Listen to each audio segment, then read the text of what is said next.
पुष्कर द्वीप की स्थिति तथा विस्तार का वर्णन, संक्षेप में अव्यक्त से सृष्टि का प्रतिपादन। सूत जी बोले, शाक द्वीप के दुगने विस्तार में क्षीरसागर के आश्रित पुष्कर नामक द्वीप स्थित है। हे विप्रेंद्रो, यहाँ मानसोत्तर नामक एक ही पर्वत है। ये 50,500 योजन ऊंचा है और चारों ओर विस्तार में इसका परिमंडल अर्थात घेरा भी उतने ही परिमाण का है। इस द्वीप के ही पश्चिम की ओर आधे भाग में मानसोत्तर नाम से एक ही महापर्वत अपनी विशेष स्थिति के कारण 2 भागों में बटा है। इस द्वीप में 2 शुभ एवं पवित्र जनपद कहे गए हैं। वे दोनों मानस पर्वत के अनुमंडल हैं।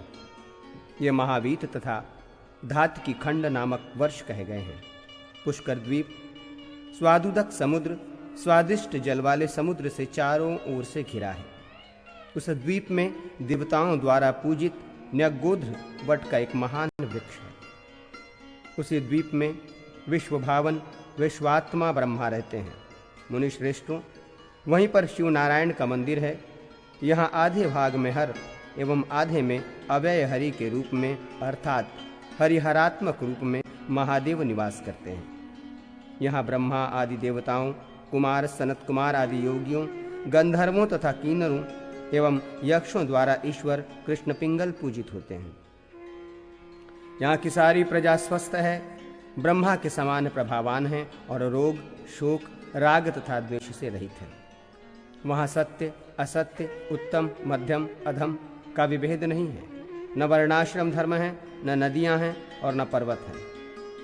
हे द्विज सत्तमो, पुष्कर द्वीप के परे उसे चारों ओर से घेरते हुए महान स्वादुदक सागर स्थित है। उसके अनंतर महती लोक स्थिति दिखलाई पड़ती है। वहां की द्विगुणित समस्त भूमि स्वर्णमयी और शिला के समान है। उसके आगे सूर्यमंडल की मर्यादा स्वरूप एक मर्यादा पर्वत है। इसका एक भाग प्रकाशित तथा दूसरा अप्रकाशित रहता है, इसलिए वो लोकालोक पर्वत कहलाता है।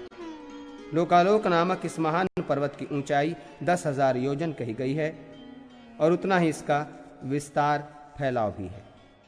इस पर्वत को सभी ओर से आवृत कर अंधकार स्थित है और यह अंधकार अंड कटाह चारों ओर विद्यमान ब्रह्मांड रूपी कटाह के द्वारा चारों ओर से परिवेष्टित है।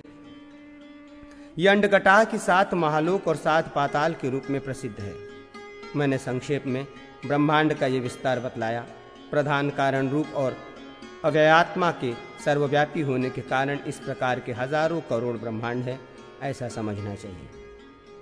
इन सभी ब्रह्मांडों में 14 भुवन होते हैं। इन सभी में चतुर्मुख ब्रह्मा, रुद्र तथा नारायण आदि होते हैं। हे विप्रो, ब्रह्मांड के चारों ओर 7 आवरण हैं। वे परिमाण में क्रमशः एक दूसरे से 10 गुना अधिक हैं। यहाँ मनीषी लोग जाते हैं। अनंत, अद्वितीय, अव्यक्त, अनादि, निधन, महत और जगत के प्रकृति स्वरूप अक्षर ब्रह्म इन सभी आवरणों का अतिक्रमण कर विद्यमान रहते हैं। इनकी कोई संख्या नहीं होती, इसलिए इन्हें अनंत कहा जाता है। इन्हें ही अव्यक्त समझना चाहिए। यही ब्रह्म परम पद अंतिम प्राप्तव्य है। ये अनंत सर्वत्र सभी स्थानों में है, ऐसा कहा गया है। इनका जो अव्यय महात्म्य है, मैंने भी पूर्व में इसका वर्णन किया है।